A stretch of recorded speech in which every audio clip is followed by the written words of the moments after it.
Okay, good evening everyone. My name is Ashley, and I would like to point out that the affirmative's plan with restricted regulations for the legalization of prostitution actually has many flaws and disadvantages buried within it. To begin, the affirmative claims that with regulations for contraceptives and prophylactics, STDs will decrease.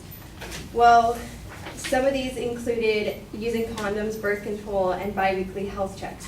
However, Janice Raymond, PhD, stated in Would Legal Prostitution Decrease Sexually Transmitted Diseases that health checks make no public health sense because monitoring prostituted women does not protect them from HIV or AIDS or any STDs, since male clients can and do originally transmit these diseases to the woman.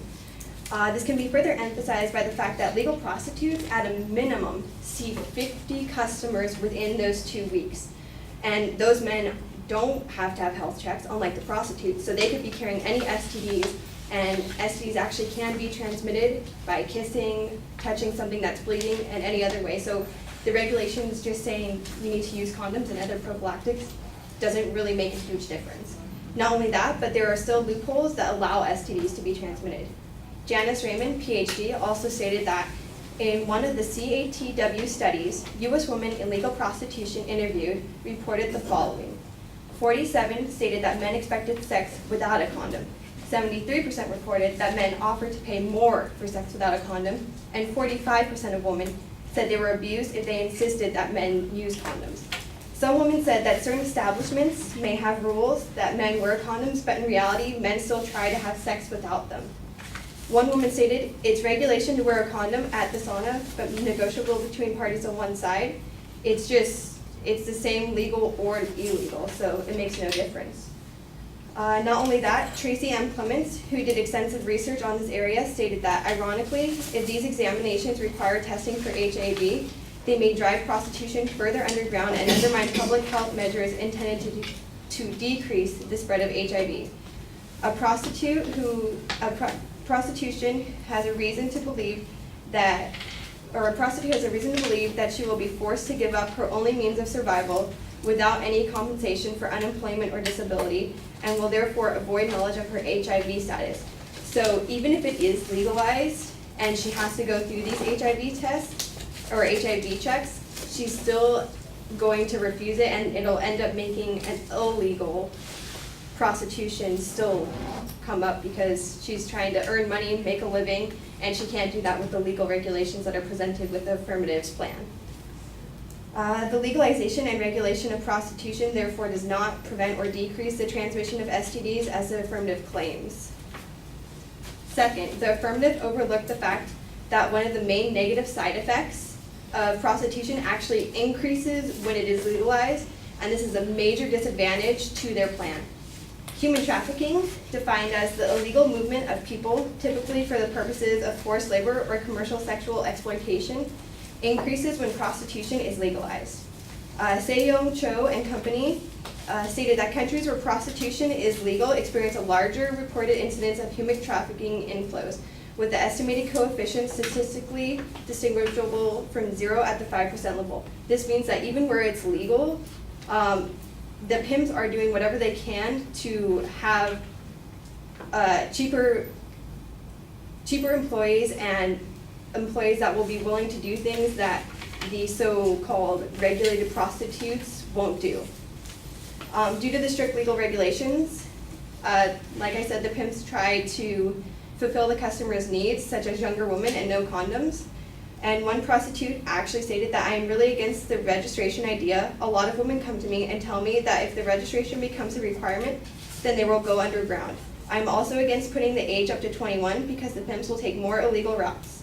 I am 22 years old, and people are telling me that I'm far too old for the work. So the customers want younger clients, and the regulations say 18 and over, so pimps will do human trafficking in order to fulfill the needs of the clients. My third point is that the affirmative defines a pimp as a man who controls prostitutes and arranges clients for them, and in return taking part of their pay. With that definition in mind, it can be seen that when the government who created these regulations for the business that it then legalized and then taxes them, it in effect becomes a pimp. In fact, the legalization of of prostitution merely turns women into a resource to be utilized. Solomon and Kennenbeck did a 2-year study and reported that Hohenbach was one of the first to collect taxes from the prostitution industry, and he's talking about what they're up to now has not been a focus on the debate for legalization of prostitution in Germany. The fact that women sell their bodies, the state earns a lot of money from it, either from a flat rate or regionally levied entertainment taxes. So what he's saying here is they're shying away from the fact that these women are just selling themselves, going against moral ethics to help the government make more money. And that's what the affirmative is claiming, that the government will make more money. So their plan is flawed in the fact that it's just making the government a pimp, which they're trying to prevent by saying that pimps are actually businessmen and have degrees. The legalization of prostitution has no impact on the protection and care of women involved. They stated that with certain regulations, that the women will be better protected, won't be hurt as often, won't be raped.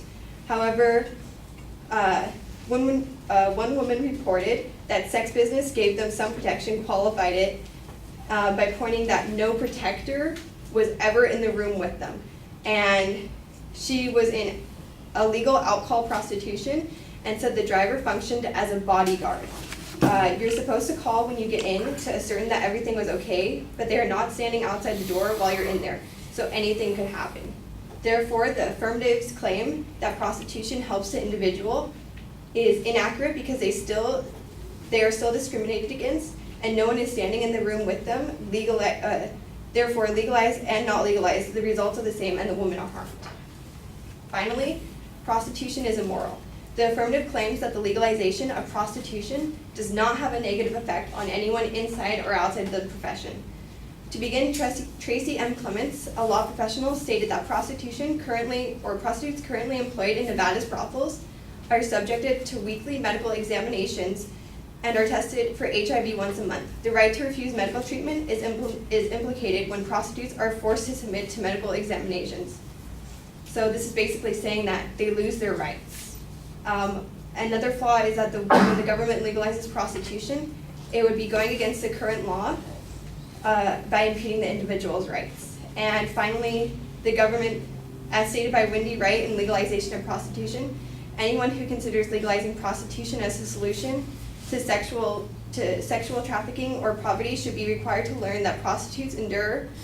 No one wants their daughter to grow up to be sexually abused, so we wouldn't legitimize the abuse of other people's daughters. So what it's saying is, it's immoral, the women are being dehumanized, and men will grow up thinking, or little boys will grow up to men thinking that prostitution is okay, and women are just items. Thank you.